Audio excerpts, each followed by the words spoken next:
નવસારીથી હાલ મહત્વપૂર્ણ સમાચાર સામે આવ્યા, જ્યાં નદીઓમાં ઘોડાપૂરની સ્થિતિ જોવા મળી રહી છે। જળસ્તરમાં સતત વધારો થયેલો જોવા મળી રહ્યો છે, તો પાણીનો પ્રવાહનો વ્યાપ અત્યારે વધી રહ્યો છે। જળ સપાટી અત્યારે સતત વધી રહી છે।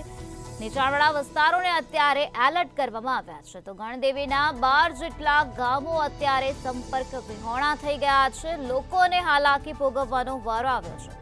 નદીમાં ફસાયેલા 12 થી વધુ લોકોનું રેસ્ક્યુ કરવામાં આવ્યું છે। ઉપરવાસમાં તેમજ નવસારી જિલ્લામાં સતત જે વરસાદ વરસી રહ્યો છે, જેના કારણે નવસારીમાંથી પસાર થતી અંબિકા પૂર્ણા નદીમાં અને કાવેરી નદીમાં ઘોડાપૂર જેવી પરિસ્થિતિ સર્જાવા પામી છે।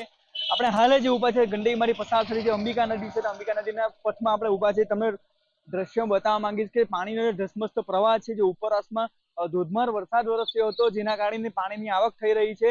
અંબિકા નદીની ભયજનક સપાટી 28 છે અને 28 છે અને હાલ જે છે 32 ઉપર વહી રહી છે।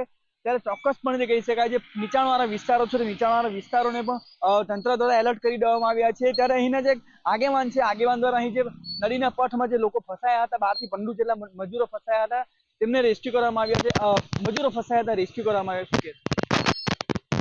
ઉપરવાસમાં ભારે વરસાદને કારણે અંબિકા નદી ગાંડીતુર બની છે। હાલમાં જ 32 ફૂટ વટાવી ચૂકી છે। સવારે મજૂરો રેતી જે મેન્યુઅલ પદ્ધતિથી કાઢે છે, એ 2 ટ્રકના મજૂરો ફસાયેલા હતા, એમને સ્થાનિક બોટની મદદથી બહાર કાઢવામાં આવ્યા છે। 12 થી 15 જેટલા મજૂરો બીજા ફસાયા હતા।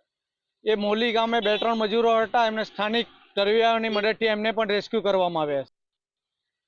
જે હતા અહીંના આગેવાન હતા, તેમનું કહેવું છે કે જે રેતી કાઢવા માટે ગયા હતા મજૂરો, તેઓનું રેસ્ક્યુ આગેવાન દ્વારા તેમજ નજીકના તરવૈયાઓ છે તેમના દ્વારા કરી દેવામાં આવ્યું છે।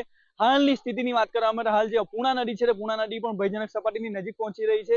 અંબિકા પૂર્ણા અને કાવેરી નદીમાં સતત જે પાણીનો આવક થઈ રહી છે, જેના કારણે નદીઓ ગાંડીતુર બનવા પામી છે। રુસેન શર્મા, મંતવ્ય ન્યૂઝ, નવસારી।